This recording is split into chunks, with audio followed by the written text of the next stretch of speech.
All right, all right, all right. It is just about time for the burning platform. And man, oh man, do we have lots to discuss today. Phumi Mashiho and I are here to keep you company and to hopefully open up some of the discussions. I saw a tweet that you wanted us to highlight from the electricity minister. And again, this is Mmusi Maimane, our guest this morning, but it says here, from Times Live, Electricity Minister Josienso Ramakgopa says load shedding will not be ended through an act of God, no matter how many prayers. But you know what an act of civic outrage has done? What? It has reversed the decision by the Minister of Finance to exempt ESCOM from disclosing, I saw that. amongst other things, wasteful and fruitless expenditure At in ESCOM. their financials. Right, because they were going to be given a reprieve. It's not an act of God, but it is an act of civil outrage. Uh-huh. And also the state of disaster. State of has been disaster was lifted. yesterday called to an end. I didn't even know it was still on. Did you? No, but it was the state of disaster for ESCOM. Remember, this was specifically for ESCOM. That this before the Minister of Electricity was appointed. Why are you? But Gareth, No, but I remember Gareth, when. what is this? Listen, this government. Hey, Kanthan. This government Morning, of guys. ours, Hello, Baba. they declare a state of disaster or emergency or whatever it is, and we're not even sure what the terms of that are, and then they keep it going for as long as they want, and then arbitrarily decide they're going to end it. Gareth, they had 2 weeks between the time they declared it and up until now. What was stolen in that 2-week period where they were outside of scrutiny? That's what we need to look at. Is that what you think it was? Just an opportunity to steal? Absolutely. A legal opportunity to steal. So, I mean, when last did we have one of these state of disasters, and what was it for? Was it when the riots happened in KZN? Well, it was over the lockdown. Remember when lockdowns were declared, we were in a state of disaster. Yeah, but then there was And so the looting in KZN happened at that time. So it was the same state of disaster. In the same state of disaster. But you Sure. want to talk about looting in KZN? Yeah. Do you know what we're not talking about? We're not talking about all those COVID funds that were looted. Oh well, I mean that's All those COVID that's funds that hundreds were of millions. looted. Yeah. We've forgotten about that as the Republic of General Amnesia.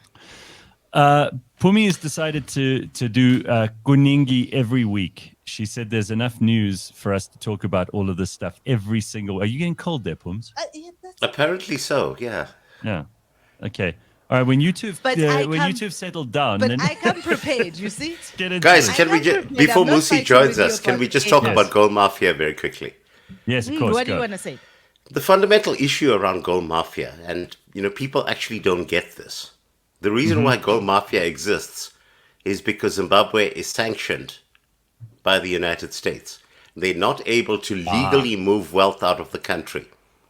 And they have to keep the country running. Zimbabwe is not poor. Zimbabwe has the means of feeding itself. But Uncle Sam wants to punish the country. And so they have to find ways around the US sanctions. And that's why these entire ecosystems develop out of nowhere. Look So at the in big other words- picture, guys. Look at the big picture. Jeez. All right. Okay. So you think that involves the tobacco guy as well, and all this skullduggery by Emerson Mnangagwa's. Well, the tobacco guys, again, remember past that angel. the reason why they're illicit is because there's an outrageous arbitrary tax on tobacco and on alcohol.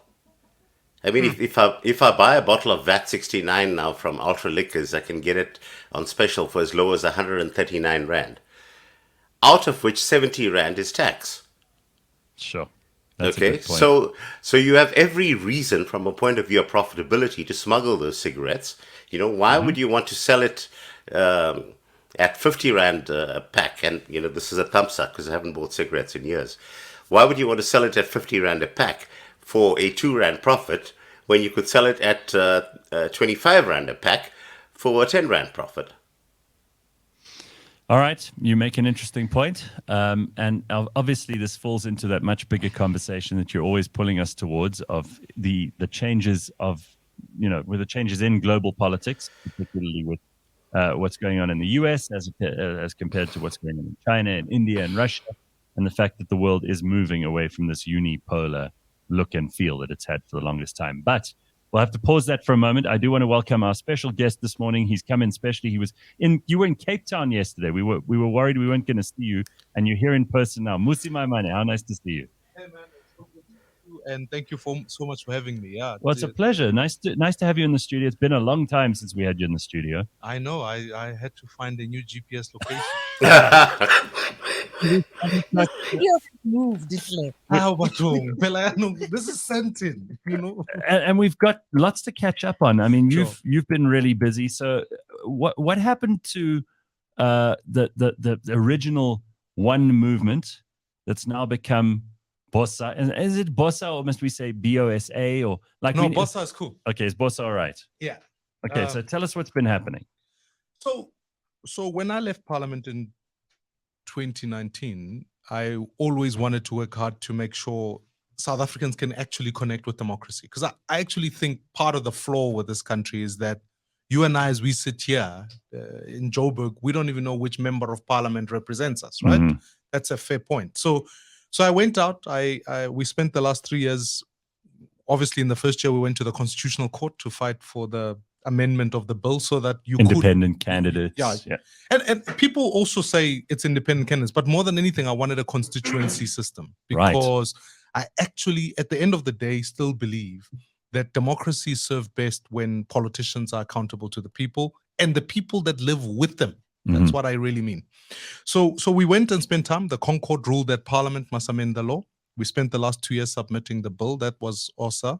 And then they came up with this bill that really was like, look, guys, you can run the Comrades Marathon, but if you want to represent your community, you must run backwards with no shoes. Right. That kind of thing. So they No made money, nothing. nothing. No, Right. like impossible. So they made it impossible. And then we felt, okay, if we truly believe in ideas and we believe we've got a great vision for this country, we've got to be able to practice it. So I went out back to communities. I said, anyone who wants to represent their community must stand under this platform. So we built Build One South Africa as a political party.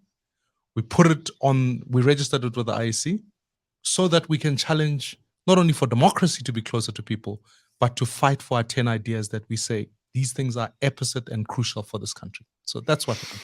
All right. So first of all, I mean, Kanthan and Phumi, any comments on this constituency-based system? Because we've often had conversations about it. The fact that party lists come in and people, in the party are just assigned place on the list, and they get into Parliament, and then they're not really accountable to anyone except the chief whip and, of course, the party itself.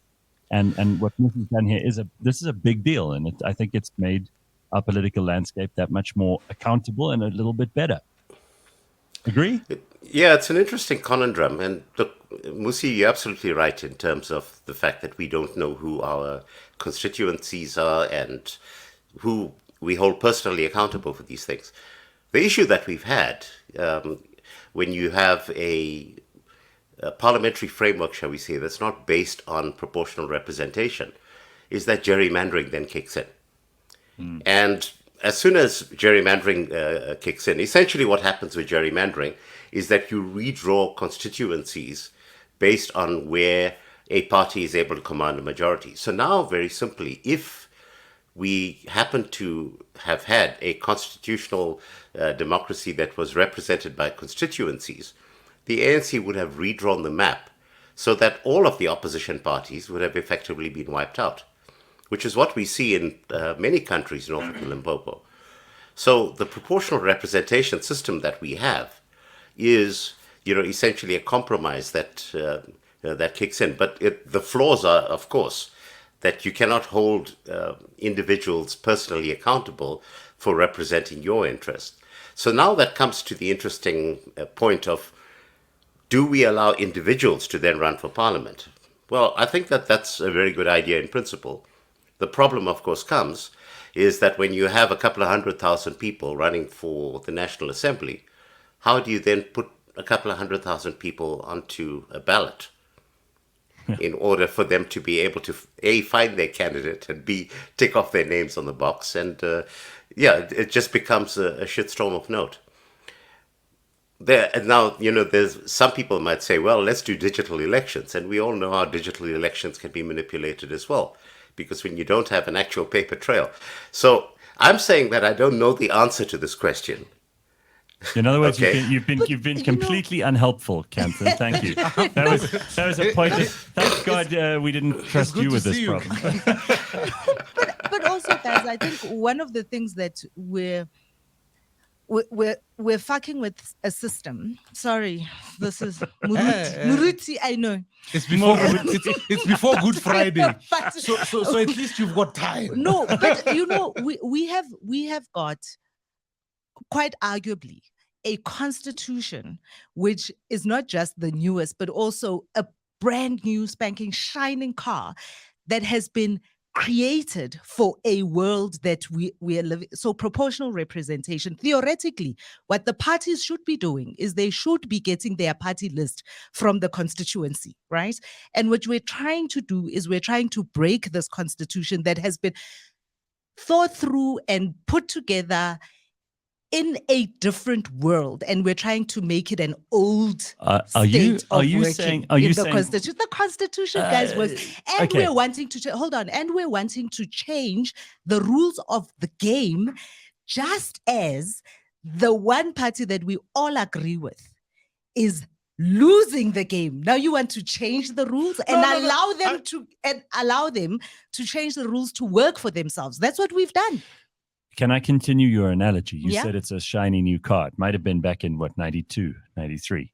I'm worried about that shiny new car. We've been driving it on our pothole roads for such a long time now. I think it's starting to fall apart. And really, the Constitution, while it may have been a document, and I was one of the people and continue to be one of the people who regard it as a triumph, unfortunately, the people we've entrusted to be the guardians of this Constitution, politicians, by and large, have let everybody down to the point where now trust is at an all-time low in politicians, and people are transferring that lack of trust in politicians to the Constitution. They're blaming the Constitution. Sure. So you see them blaming, they're saying the Constitution is the problem. This is the problem, the obstacle, But changing the rules of the game as they are losing the game is only going to prejudice anybody else that is in line to win. But let me say a couple of things so that at least so on the first score, I'm not sure I agree entirely with what Kanthan is saying in terms of gerrymandering doesn't always adversely affect the opposition. Actually, in this instance, it may have an additional benefit because, in essence, that's how coalitions work best, right? So suddenly we decide, in Ulundi, IFP is the best party there. You can then coalesce and say, everybody pull your horses back, let the IFP guys stand there, we're going to support them. So that's the first and more important thing about a system that's a mixed system where you've got proportional and you've got constituency, because then you can really coalesce better. On the second issue, you wouldn't amend the Constitution to achieve this. In fact, the Constitutional Court in its ruling just simply said, amend the Electoral Act, which is, so the Constitution remains as it is. The Constitution has got some if I wanted to amend the Constitution, I would then go ahead and say, directly vote for the president. That's a constitutional amendment. But everything else is within the law. On the third issue is that we know if you do the maths of the bill that we've done, the ANC would lose 6% almost immediately, because once you rechange what a constituency-based system is, you strengthen. That's why the ANC struggles at local government. It struggles because people directly elect someone. And then I would argue more strongly, the rules as we have them now, let me give you a real example. MPs works like school terms. They are already allocated constituency periods. In those constituency periods, what do those people do? In essence, you pay people to just continue their party work. Instead of paying people to say, Charlotte Maxeke down the road here is burnt down. Come answer. Tell the people what's going on with this thing. Or potholes in Johannesburg. Maybe that's a local government issue. Let me talk about national government issues. The schools in South Africa, where young people are passing at 30%. Hey, Woza, come explain to us what's going on here. So instead, we now give politicians money for constituency offices because we really did want to change. We already give them money for it. We've already set up constituency offices. Instead, they end up being party offices. So to me, I think as voters now, we are being screwed both ways. Let's just be honest. We're being screwed by a system that doesn't hold people to account, and we pay for them to continue. We are at a greater loss as citizens. So this is a fundamentally important issue that was even conceived in '94 so that we achieved this. Mmusi, okay. I just want to climb in there for a second. Let's just talk about the Electoral Amendment Bill. Now, we're aware that it was passed by Parliament, last year? The President has still not signed off on it. So, we're a year ahead of the next election. We still don't have a proper electoral framework in terms of what we're going to vote around. Yeah. What's your understanding of where the state of play is right now with that?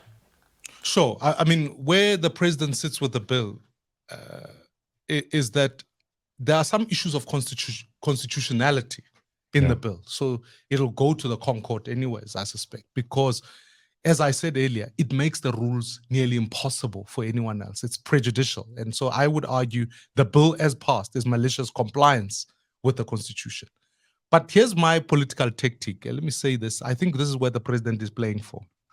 The ANC knows that going into an election with load shedding as an issue is going to be harmful to them. They know that. And they also know that their solution is not to fix EXCOM. Their solution is that more people take themselves off the grid. Because if we're discussing 6,000 megawatt shortfall for baseload, more people as they build their things, you're starting to chip away at that number. So with every passing day, you are getting to a stage where actually you can get to stage 2 load shedding and less than that. So the president is gambling. In my view, I think the president wants us next year to delay the elections because they're given 90 days additional referees optional time if you follow football. They can be given 90 days after the term ends so that they can delay to get towards a place where the grid is stable. They can then call for an election knowing that people are not going to go vote there to say the lights are off, we are voting you out. Can I ask that we speak a little bit more deeply about your party because we have you here, and a lot of people are asking. So let's do that. I think, and I hear all of the electoral changes and all of that stuff. I'm very interested to know that coming out of your past political life, what have you learned that you think is going to change BOSA's fortunes going into this new? No, thank you for that, because actually, when I left, as I said, the first lesson was that democracy needs fixing. The second lesson was people, when we sit here in the studio, we may not all share common ideology, but we share common values. And I want to advance this idea of Ubuntu. And I know the term has been used. Oh, it's so hackneyed now. Yeah. But let's not lose track of the fact that we have a shared humanity and a common threat. Why that's important is because in a country that also wants people to be polarized on the basis of race, that people want to divide us. And when I talk about build one South Africa, my fundamental argument is that it is possible for citizens, regardless of race, regardless of where they come from, to be able to really get behind one view and actually share and support a candidate. The third thing is, I learned that politics has failed because we lack ideas. I sat in parliament for 5 years or 6 years. And when I was there, it became quite common to me that we weren't discussing issues of people. So my other big lesson is that I had to go back and really engage citizens and say, what are the 10 things that we can talk about? And you mentioned one of them is electricity, but we've spoken about education. We hardly talk about education in this country yet. It's like the next ESCOM. We never talk about, and so we've put out this 10 big ideas. We say we want a national venture capital fund so that we can fund micro enterprise. We want to make sure that the state acts as an underwriter for healthcare. We want to bring security down from national so that the police are not operating under Minister Pegicele, but they come back to local communities and you can aggregate those with private security and volunteer forces so that we've got greater police presence. I spent quite a lot of time saying, let's advance this idea of radical centrism. Let's get to the middle where people are at and draw on the best ideas so that we can go forward. And even on the energy thing, we've worked on solutions. We've worked on how we can change education to give parents vouchers so that they are at the forefront of choosing where their kids can go to school. So it gave me 3 years to rethink, one, what I'd like to see in this country. It gave me 3 years to really get over the past because I think it was hard. And it gave me 3 years where ultimately I feel emboldened to say more people can work together to achieve what's great in this country. What do you mean the past was hard? My final year, I think in 2019, was probably one of the hardest in my life, just personally, because the politics just became so toxic. The issues. I can help you with that. Get off Twitter. He'll never get off. No, Twitter. No, you've been busy on Twitter. We'll get to that just now. But you know, effectively, you know, I'd given a long time, a lot of my life, 10 years to the DA. And I thought towards the end, the things, the divisions, the pain, all of that, I needed time just to detox from that. And I'm grateful that the last 3 years have been that because I didn't want to come back and replicate a type of the DA or a type of the ANC. I really wanted something new that will work for the next generation of South Africans. Because we can all look to yesterday and we can celebrate the ANC, the DA, all of those parties. But what I think South Africa needs and what the global community is teaching us is that something new is taking countries forward. So, and let's take Lesotho. You might say Lesotho is a small country, it doesn't even count. But Sam Matakatsa is now prime minister. They started 6 months ago, won an election. Hakainde Hichilema, a very good friend of mine in Zambia, is now the president. They started UPND, a new vision for forward. Nelson Chamisa in Zimbabwe has started ICC, something that takes us forward. In the international market, you look at people like Emmanuel Macron and how they took over a change. I think the global system is changing. So to me, I've had to get into that and get excited about it. Still today, here we are. Think about it. I mean, 10 years ago, this would be in a different studio. This is a new world. You still are like good at giving a positive vision, which I'm not hearing from anyone else at the moment, which is kind of disturbing. They're all talking about each other the whole time. You know what I mean? You listen to most of the parties, they're talking about each other. And I'm not getting any kind of positive vision from the ANC. It's all just like, there's nothing wrong here. Look over here, you know, and old stuff that we're over. But I do think there are a whole lot of things to unpack and unpick here, because a lot of people think that you kind of started this because you didn't have an option. There are other people who think maybe you're doing this because you like the feel of politics and you want to stay relevant. I mean, I'm just pulling stuff off the internet. I personally, I think the more the merrier. And we need people with ideas. I couldn't agree with you more on that front. But what is it that's driving you? Like, what would you really like to do? Would it be ideal if someone said, "Cool, we'll vote directly for president," and it happened? Let's say it by some miracle. It even happened by 2024. Is that the position you would run for?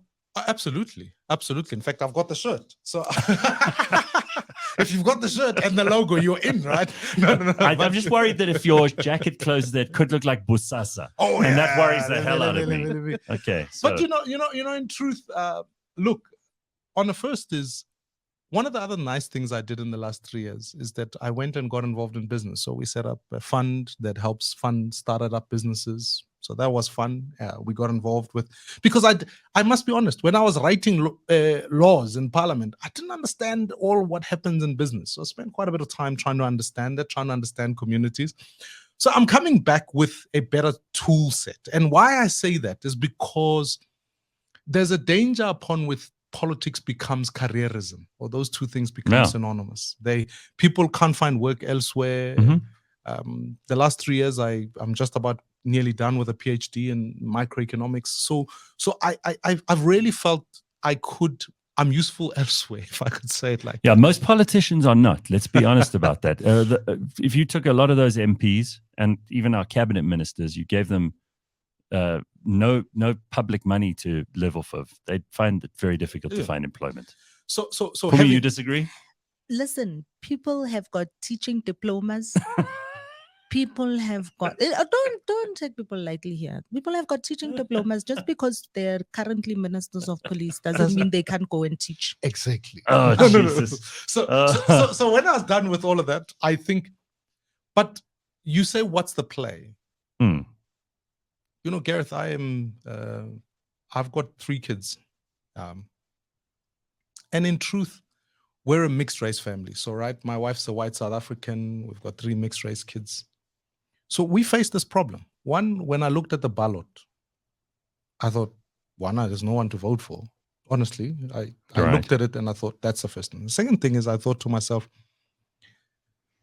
if I lived pre-94, say I lived in the 60s, 70s, and I thought something was heinously wrong in the country, with all the career, with all or whatever, knowing apartheid was an evil system, would I have marched? And hypothetically, if I think I would have, if I sit here today, honestly, with a country that I drove the other day with my daughter past UCT, I said to her, maybe one day you'll go here. And then I realized maybe UCT may not exist in 10 years, or she may not be able to find a job, or whatever, or she may not feel safe. At the risk of sounding selfish about my own kids, in truth, let's be fair, guys. This country ain't going in the right direction. So I said, let's get back and All fight. right. A lot of people in the comments want to know, Mmusi's a good guy. His challenge is going to be scalability, says Ken. He needs Yeah. a strong number 2 and financial backers. V. Ruiz says, if a politician just said, I will do nothing, then I would vote for them. The more they do, the more damage they cause. But And the one ANC last- already ticks that box. I mean, that's why we've got Ramaphosa So, there, Virus, guys. you've got a party to vote for. And then Congo Chris says, critically, 27 minutes into the platform, still no clear policies. How do we address homelessness? Does BOSA prepare a welfare nanny state? Is that what you propose? How do we reduce tax and the cost of living? Big or small government? These are the things he wants to know about. No, I hear that. And I think a lot of people want to get into one on a couple of things. I know the issue of homelessness is a serious one. Part of it is we must understand it for its fullest sense, right? Like, why are people homeless? The couple of things. The first is, if you live in mega cities, the net in-migration into cities because of economic opportunities is higher. That's true for Cape Town, that's true for Joburg, that's true for KZN. And as a net effect of that, and I'm not, the couple of things that I need to suggest is we need to, and I know there are many aspects to fixing this issue.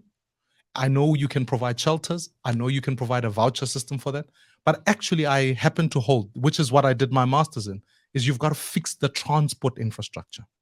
Why that's important is because sometimes someone who sleeps under a bridge in Rosebank is doing so not because they can't find, not only because they can't find a home, it's because they are underemployed. It's too far for them to get to work in Rosebank, and actually they're spending a ton of money in transport. 40% of citizens in this country spend, the people who work in this country spend 40% of their income on transport. You can't have that. So imagine if we had an effective transport system that meant that people, even though people might live far from cities, but to get into cities where work opportunities was easier, it makes that whole solution possible. To the question about, that's why earlier on I was speaking about what excites me is about the 10 big ideas that says, no, it's not about creating a nanny state. Actually, when I mentioned this whole idea of a national venture capital fund, is because I truly want citizens to be empowered to be able to prosper across all platforms. That's why I mentioned that. Okay. That's why I mentioned this idea of a voucher-based system, because ultimately I give citizens their right to choose. The ideological polarization, and I'm going to say this here, and I know there'll be haters out there. They're going to say, Mmusi, but you are talking about a world that's post-ideological. I happen to think so. I happen to think that we've come to the critique of both capitalism and socialism at its highest level. I think now we've got to find a new way. We've got to find a new way forward. So speaking of a new way, hang on. I need to climb in at that point, Phumi, because this then ties in directly with what's happening at the geopolitical level right now. So let's talk very directly about the seismic shift that's happening around de-dollarization, about the fact that BRICS is now the single biggest economic bloc in the world. So BRICS is bigger than the G7 countries the collective economies put together. There is a shift happening north of the Limpopo where all countries are now turning their eyes in the direction of the East and in the direction of Russia. Where do you stand on that? Because if you are saying we are moving to a post-ideology world, if we are moving to a scenario where the hegemony of the United States and its allies is in rapid decline, and how does that then reconcile with your very principled standpoint on things like Zimbabwe, for example? Sure. I mean, I think the question maybe leans itself into the idea of how you put your foreign interests and foreign policy to a certain extent. And I take lead from two pillars that underpin the future of where we go. The one is trade industry in interest. So despite the fact that there's a global shifting towards the East, in truth, for example, the EU, if South Africa, the South African president, now if I talked from that platform, the EU countries are still the number one largest investors in this country.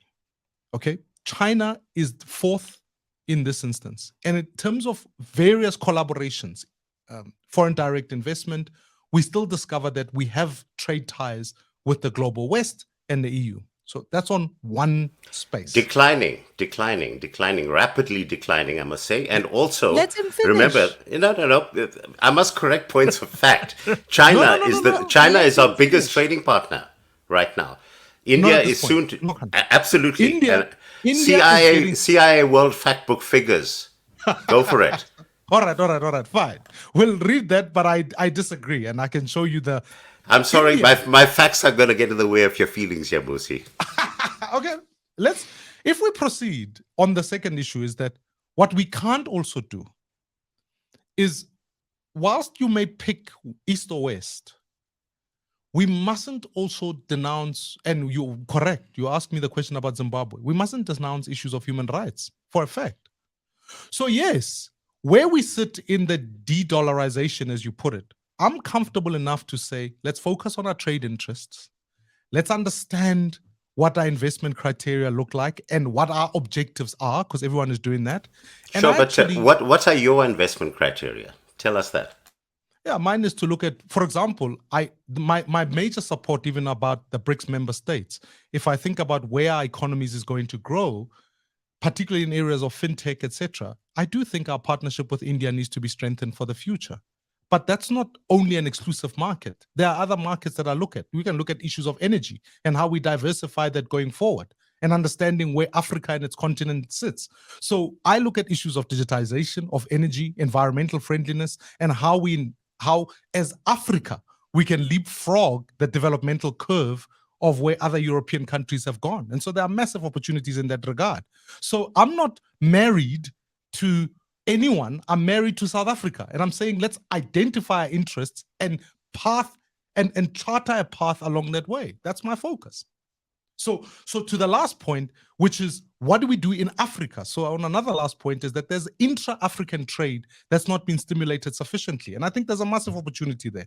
So in a continent that's got 1.2 billion people, at least projected in the next 10 years, with Nigeria growing, surely as Africa and South Africa, we need to be thinking hard about how do we intra-trade and export goods, certainly within the continent. That's a massive opportunity.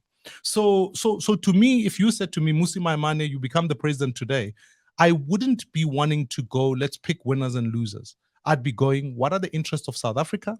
What are economic demands? What are skills demands? I mean, it sounds practical to me. So, for example, that's it. I'm a pragmatist. So, for example, we have coal. So, environmental concerns, because we're a developing economy, should come after coal. We need to use coal. We don't have enough electricity at the moment. Well, 67% of our energy provision is given by coal. And you're okay with that too? Because I am. Of course. I'm saying like we got to use what we got. Anyone who thinks that when the US says they're going to give billions of dollars here so that we will go to solar and wind and water. Not going to happen in the next 10 years. Right. Bullshit. That's a fact. Right. That's I'm with you. Okay, good. But also when we talk about issues of environment, we have completely different issues in South Africa as to what, the global north has. We have issues of water and water scarcity. And those are the things that if we're talking about climate, we should actually be looking a bit wider and thinking about our ecology and what it means for South Africa. There are many things Agree that with we you. should be Our looking biggest at. It's issue not would, just about yeah, I'm with you. like, You wanted to ask who's something though, flying, and Kanthan hopped in. You wanted to ask something about BOSA. yeah, you speak about Ubuntu and you speak about shared humanity and shared visions and goals. I'm interested to know if you got the letter to come to the convening on the 15th. What's this letter, Phumi? Just remind everybody. It's the moonshot. It's the moonshot pact. It's Right, my so word of the week. This is what John Steenhuisen has proposed as the anything but the ANC and EFF coalition. There's a gathering happening on the 15th. Have Are you you got going? a letter?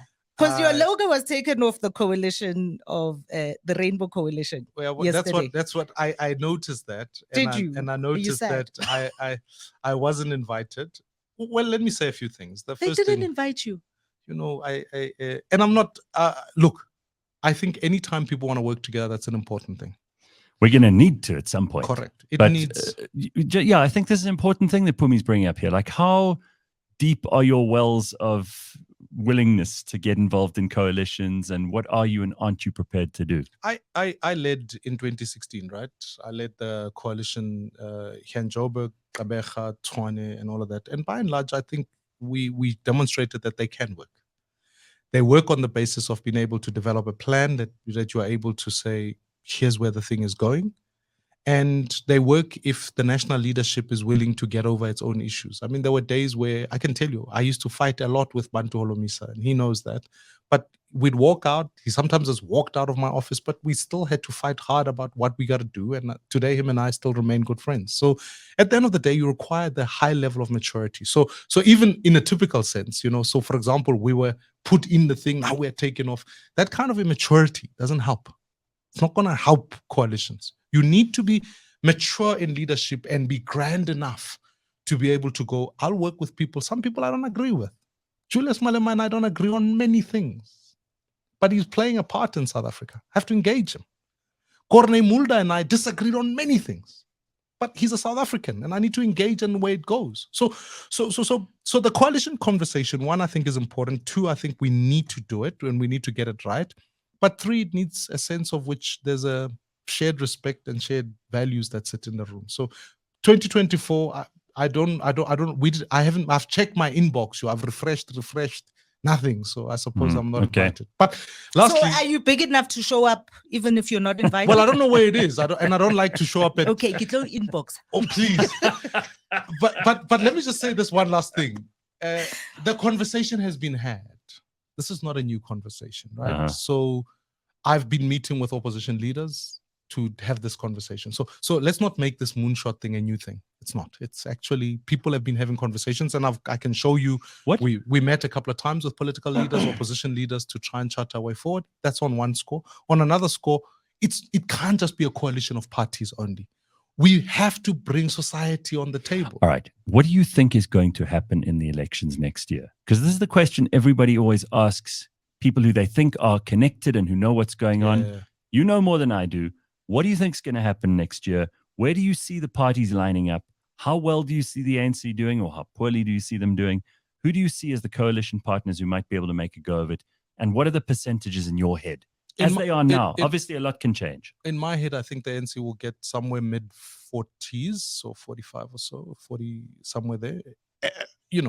And a lot can happen between now and next year. I think, I was with my sister yesterday. I was in Dobsonville, and they said something. My sister says, she says to me, we don't only just deal with electricity problems. Now we deal with repo rate. I thought, Soweto now, repo rate has become the new issue. I thought, that's beautiful. Because actually she's using coded language for inflation. I think the cost of goods is going up. I think the hustle culture in this country is well entrenched. So I think life's about to get hard. So I think the ANC is not going to survive that. You can survive many things. You can't keep people poor. So that's on one score. The second issue is, I think parties, a lot in the next 3 months, will guide whether or not this big rainbow coalition will in fact itself deliver the sort of aggregated plus 51% percentage. Because they need that. Otherwise it's a fool's errand. So there's a lot of work that's going into that exercise, and I think it's an important work. And then lastly, I think come next year, it depends. The established parties will get what they've got. I think it depends entirely on what entrants like myself or anyone else does. I hate to sound all grandiose, but frankly, I'm playing this game to understand that we're playing for Champions League. I always say to people, if you follow football, you play for the top four. You're playing in there. And more than anything, we've got to be in the room to make sure we can anchor the coalition as it How are goes forward. you going to get people who are totally disenchanted with the political system, who are not voting, that huge proportion of people in this country who have so much at stake but have given up on politics? How are you going to get them to vote for you? And that's exciting. So 6 months into the game, right?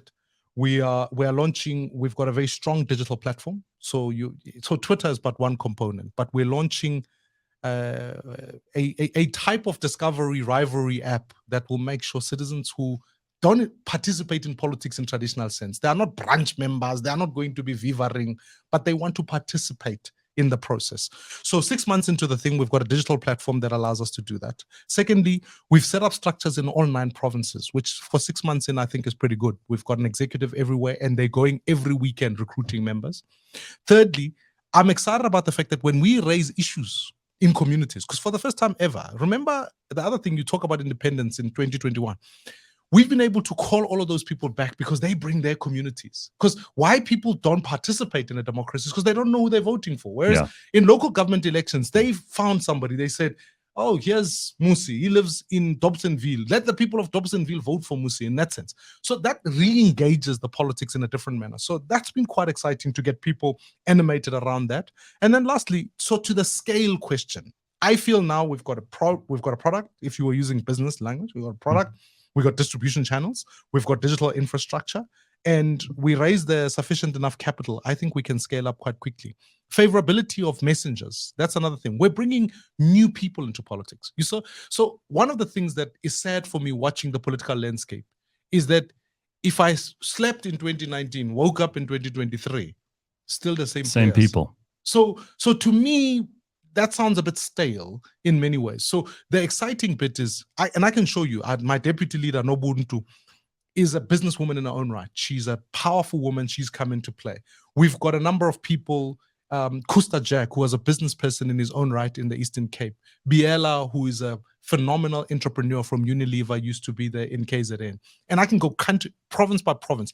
We've got radio DJs who are standing in our list. We've got former ambassadors. We've got people. So what I'm trying to say is that don't try and sell stale bread to people and make it fresh. What you've got to do is go out and say, Mmusi, but you're the leader of this thing. Are you not stale bread trying to be fresh?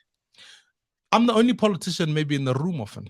So there's a lot of that you've got to understand and work with. And I've had to spend some time almost as a recovering politician to try and rework what I think, what I do. And so I may be old in the politics, but I certainly have got new ideas going forward. And I'm not nervous about that.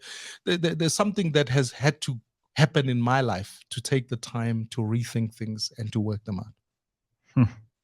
Kanthan, I know you're burning with some questions. This is the burning platform. Take it away. No, I'm not going to actually be burning with questions. I should just give some historical context here in terms of when I met Mmusi for the first time. This was years ago when I was running YFM. Yes. And at the time, Mmusi was campaigning in Alex, and I was out there in Alex watching him. He was on the back of a truck in like an old style township preacher, which I suppose you are, Mmusi, when you get down to it in brass tacks. But he was just stopping random people walking through the streets in Alex, and he was pointing to a woman who was walking by, and he would say, you've got a child, I've got a young child as well. I think it's wrong for rats to be running on the streets here in Alex. And I called him on to, we were running at that time, a kind of, sort of like a TED Talk thing at the Hyatt Hotel, where we'd invite people to come and give a talk for about 20 minutes and then take questions from the audience. It was a black tie affair, fairly highbrow. And I remember asking Mmusi at the time, before he gave his speech, I said to him, but your pedigree is, you're from Soweto, you're a Dobsonville boy. Surely your ideological home should have been within the ANC. And he made the point that if he was that he had considered joining the ANC, but that would have meant is that he would have had to stay as a branch member for the next 40 years until he eventually got escalated to a point where he could physically do something. And the reason why I'm telling you guys the story is because I think there's a lot of people out there who have the sense of frustration that they have the ability to contribute something to fixing the country. But the way in which the political structures are designed right now doesn't allow people to actually inject those ideas into the political mix. So I think that I sense some of the frustration that you've still got to this day, Mmusi, around trying to bring that to market, so to speak. I'm not entirely sure at this point whether what BOSA or any of these new players that are coming. Phumi, you were mentioning earlier that our former mayor of Midvaal is launching a new party as well. We're increasingly seeing a fragmentation of the ideas rather than a coming together of the ideas, coalescing under a single platform. And I think that all of this is going to play to the ANC's advantage when we go to the next election.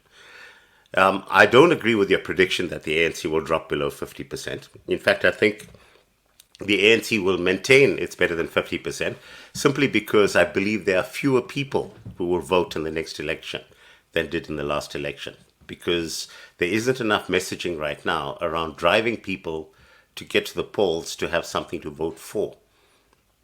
I don't know to what extent right now you're able to come up with messaging that's going to persuade people, A, that they need to get to the polls, and B, that they need to be voting for you or voting for BOSA in this case.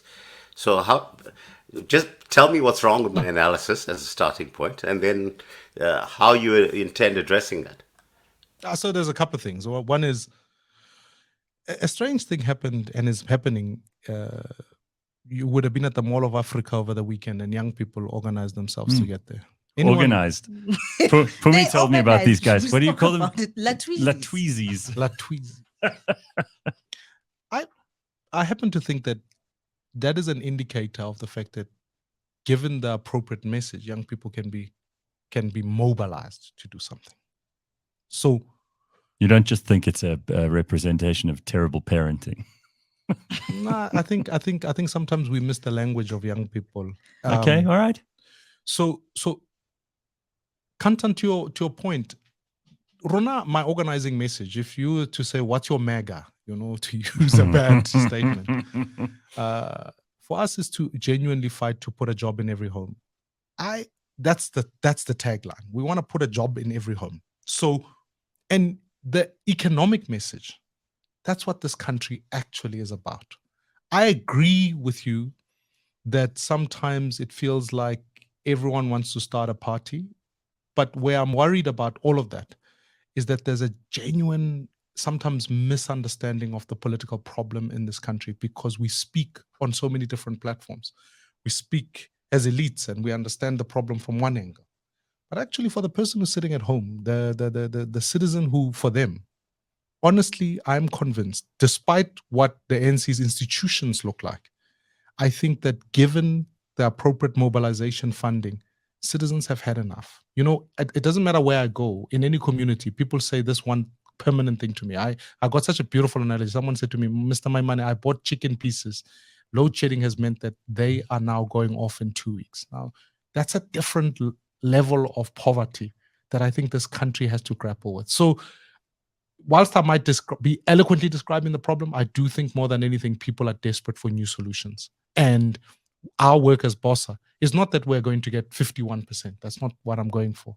But I want to be playing for that Champions League slot so that we can be in the room when the country asks the question, who should be the president here? We can have a far sober conversation. So what's your polling telling you about your prospects? Actually, quite good. Actually, we will effectively, if we running a good campaign, we are already in the double digits. So that's a start, and that's what I'm going for. What do you think of that, Pums? No, you know how I feel about polling. I love polling. We're always talking about polls here. Mm. And that's why my question is really around polling, because Yeah. I think it's about the questions that you ask. And so the answers that you get really are about the questions that you ask. I mean, I think, But yeah, Mmusi, I Let still me want to know also what your MAGA emphasize. slogan is. What is your MAGA slogan? it's He said a job in every home. home. A wanna put it- job in every home. Okay, right. So, That sounds like the Ronald Reagan slogan from the 80s. A gun in every holster, a pregnant woman in every kitchen, make America a man again. no. Let's make South Africa grow again. No, but the truth of the matter is, so if you look at favorability, that's another indicator, right?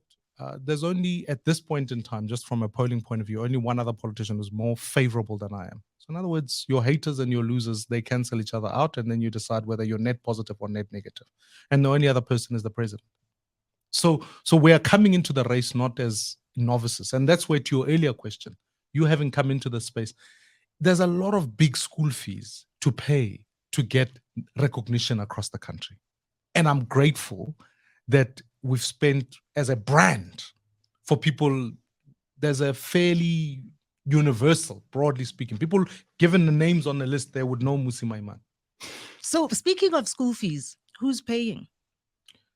That's the tough one. We've got to raise money, and I keep telling South Africans, your 100 rands buys us one vote. So put it in the pot. It's not like Cyril Ramaphosa, 100 rand will buy you a vote. So I need to ask you about this, because there are a lot of people in the comments who say that they like you. You sound like you know, someone who they could trust, and they've heard these messages from you before. You've been consistent about that, but they say race politics always comes into this stuff. And with your, you've been here for a considerably longer time than some. You've been making your contribution both in the DA and outside, now with your own business, your own party. People want to know what your stance is on race politics. Famously, there was a thing where you said, no, well, your wife may not be able to help it, but she's guilty of white privilege. I had Mudzuli, who at that stage was your spokesperson on the show here once. And when we'd finished the show and I thought she'd done a pretty damn fine job of acquitting herself, it became on social media that I was this white monster who was, it really left a bad taste in my mouth. Is race politics going to play a part in your campaigning? And I'm just taking it from that side. People are going to go, well, you've said this, you've said that, because you've said a lot. You've been in the public eye for a long time. It's like me. I get held responsible for stuff I said 8 years ago. I think I'd be hypocritical of me to say I want to build one South Africa and make that the party and make that the issue, and then lose track of wanting to say, to use Kanthan, the Republican saying, which is, we all do well when we all do well, actually. So I am interested fundamentally in prosperity for all races. I believe that, regardless of what goes on in this country. But the second part of that is, I think, to identify race in an individual is not to be racist. We make that mistake. Someone who says, well, income between black and white South Africans is 6-1, and you state that as a fact, people go, you see, now you are getting into racism. No, you are recognizing a history where we've come from, and you are saying all of us have a duty to fix. All of us, black and white. Because freedom can't just be for the oppressed. It ought to be for the oppressor. So my point is, race features as a function of going, if we truly believe in a South Africa for all, can we work hard at addressing injustice where it occurs? And can we furthermore work collectively to build a shared prosperous society? And those values I've always held on to. And I recognize. So let me talk to my kids about this issue, because they have questions. I take them to Gogo in Soweto. They have to answer the question, why is Gogo living in Soweto in these conditions? And I take them to Granny in a different community. They have to answer those questions for themselves. I don't try and hide away from the fact that we have a history that meant that there was segregation. I don't hide that fact from them. But I invite them, like I would invite my wife, I'd invite anybody, to say, let's work together to try and address that. That's why it's important that we set up a Jobs and Justice Fund. That's a way of addressing injustice going forward. That Jobs and Justice Fund will ensure that where students who can't gain access to higher education can be funded, particularly Black students who come from poor communities. These things are important. And then to come back to the last issue of Ubuntu, which I think was some of the reference behind the conversation you had with Mutsuli, I think we can never, it's important to acknowledge the dignity of all human beings, and always, that is one right in the Constitution, never can be taken away, ever. No, I know, and I still maintain. And so sometimes I maintain that in that Until we conversation, amend the Constitution, of course. No, sure, but in that particular Two-thirds conversation, majority. you know, I probably could have handled things better, but the central discussion was around the local elections at that point, which was really what people were interested in. Sure. There'll be other times we can hear about people's stories and their experience and their lived experience and all that stuff. And it's not to say that we're not interested, but I think that there's something else that you haven't got to yet. And I do want to hear your thoughts on this, because it's an area where I'm sure it's an easy answer for you, but we need to deal with all of these crooks.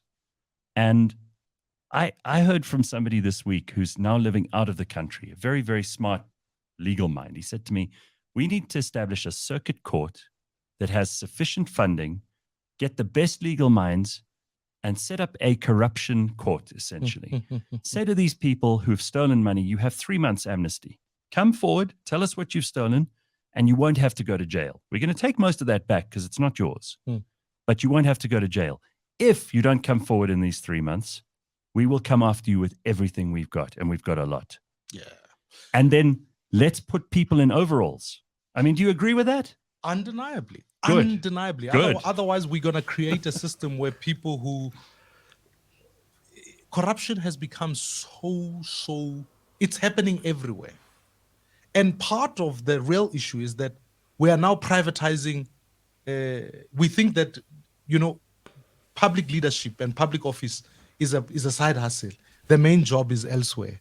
So even if you go to the Home Affairs, the person is incentivized to think that if the system is down, at least I can go to other people in the line and say, let me help you quickly and give you a VIP section. That's another form of corruption that's occurring. It happens in the private sector. I mean, I think we can't deny the fact that there are a lot of people who have corrupted equally the system. I agree with the special court. We've called for it permanently. But where I would go even a step further is that the SIU legislation and all of that gives the president the power to call more than one special investigator unit. And I think if you asked for legal minds to volunteer their time so that we prosecute quickly, They would. I think you would have a mass rally of people coming on board. And ultimately, you could get yourself to a point where people must know you cannot tolerate corruption. All right. Kanthan has asked if he can have the last question. Is Of that okay? course. Yeah, in terms... Are you You've been tweeting? very quiet. No. You're not going to give us some boring story about how you and Mmusi met at the Hyatt. No, Mmusi, the fundamental question, going back to race, which we were talking about right now, and this is really my litmus test in terms of whether people are taking us forward or not. Would you outlaw black economic empowerment? I would change it fundamentally. Well, but That's how why- would you? But how would you define race in that case? Because we don't have a population registration act that actually defines us on the basis of race. Would you go back to pencil tests as we did during the apartheid era? No, let him tell you how he would change it. How would you define race? Well, what are we trying to address here? We're trying to address justice.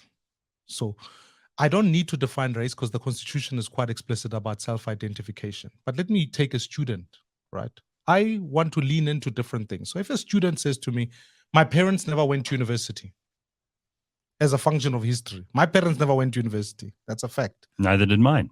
And we're different races according to the Constitution. So at the end of the day, I've got to make sure that if there were economic circumstances that forced that condition, I will fund that student to go to university and I'll pay for it. The way we recoup the funds is to make sure that we have a tax system at the end of it. But some of these things we got to lean into because we're fixing a injustice here. Triple B. But that's a question of that's poverty. That's not race. Surely. No, but that's a historical legacy issue, which is born out of race. But we need clarity on these things because we're going to be deciding that certain people get things and other people don't, which is precisely where all these horrible ideas in the 1960s under HF Verwoerd came from. Is like, let's categorize and classify, and it becomes very dangerous. People do that themselves. Where I think there's a secondary danger to maybe the point. But I mean, some people are classifying themselves, self-identifying as women when they're men. I mean, this is complicated, right? Of course, all of these things are. But where I'm very nervous is when we then head into this direction that says, no, it suits us to be colorblind. No. But if we're going to have any policy at all, is BEE the right one? No, I've maintained that view. And that's what I'm saying. It needs to, I will change it. I will change it to put a jobs and justice fund and focus on the idea of justice in order to build one. Because let's be fair, if I go to Khayelitsha as an example, that's not a township for poor people. It was a township designed for black people, and it's poor. So I can't sit here and say, well, I'm going to be blind to that fact and be colorblind. I've got to say, how do I use funding so that I can address that historical injustice by building infrastructure? We were having a perfectly nice conversation, Kanthan, and look what you've done. Yeah, but the nitty gritty is what matters. Go for it. So that's the war. The war is, but again, Gareth, this is not being pernicious to anybody. It's not about sitting back and going, well, by virtue of, it's about actually, if we want, we will never know peace in this country until we confront the question of justice. I think that's I just like people to study history. If people just studied history, we wouldn't have half this trouble. They don't learn it. We're like over in our time, and Yeah. I'm grateful that people are still listening. Yeah, I would have loved to be here longer. Yeah. I'm grateful that people are still listening. So I will ask you in 60 seconds, you've got a 10-point plan, but if you could pick only one thing that you would do all the time that would lead us to the right path, as you say, what would that be? I'll put a job in every home. But in 60 seconds, actually, to put a job in every home is about, let's keep the lights on. We'll have to do that permanently. Let's fix all our logistics. Let's make sure goods can move in and out of this country freely. Let's make sure everyone is safe, because actually you can't work when you are unsafe. And lastly, let's make sure anyone who wants to start a business in this country can get the appropriate funding to get there. That's why I want a venture capital fund. Cool. Mmusi, thank you very much for coming in this morning. It's good to see you, and it's good to actually have you have some time. We don't have to go to commercial breaks every 5 seconds and sound bites. Sound bites. Yeah, they come to you. So what do you think of the State of the Nation address? You got 2 seconds to say what you think. So we will do this again. And I wish you luck. I mean, I think that you've already done some incredible things by taking this constituency system to the Constitutional Court. This is stuff that will, I think, be written into history as being tremendously positive moves forward for this country. And there are many more that you will probably make. But in this morning's show and this morning's discussion, we've run out of time. Thank you, everybody. We will see you on Tuesday. Have a good, happy Easter weekend. And to all Jewish South Africans who celebrate Pesach tonight. And Ramadan's coming to an end soon, and all of it. So it's everybody's Holy Week. Everybody's doing something. Everybody's doing something. All right, everybody. Have a good weekend. Bye-bye.